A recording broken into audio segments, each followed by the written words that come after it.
to get back to this, that the hatred or the dislike of clear thinking. Yeah.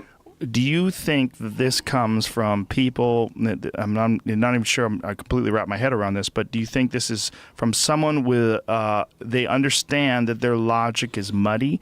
They understand that their imposing of this muddy logic is illogical in some sort of a way? I think they feel it. They feel it? They feel it rather than think it. I mean, that's the other thing, is that there isn't a lot of clear thinking on the side of the social justice types, because a lot of what they're doing is reacting at an emotional level. Yeah, well, they're the best personality predictor of politically correct belief, because we've done this study, although it's not published yet, is trait agreeableness. And agreeableness, I would say, the best way to think about it is that it's the maternal dimension. That's an oversimplification, but not much of one. And so anybody that... And the maternal viewpoint is something like anybody who's part of my in-group is an infant in trouble, and anyone who's outside of it is a predatory snake. Right. It's something like that.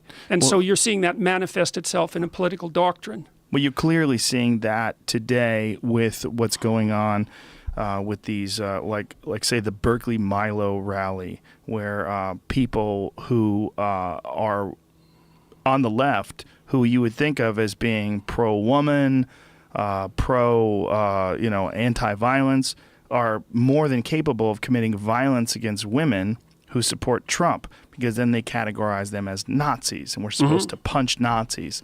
And I mean, there's been a bunch of instances where you've seen video footage of people getting pepper sprayed and hit with sticks because they were wearing the wrong, they're wearing it wasn't even a Make America Great Again hat. It was actually a Make Bitcoin Great Again hat. There's a very famous video of a girl getting pepper sprayed. Yeah, I think I've seen that one. It's fucking crazy. Yeah. And by the left, and by people who are supposed to be, quote unquote progressive, and people who are supposed to be pro women's rights, anti-violence against women, anti-domestic violence, but yet they have no problem doing it to this other person, because this person becomes the other, because they're on the other side. Yeah, well, I was talking about this line between good and evil, you know, that runs down people's hearts. It's a terrible fault line, and it can be shocking to see that it's the case. And so it's much more convenient for people to divide the world into the righteous and the damned, let's say, and then to persecute the damned. Right. Well, it's convenient too, because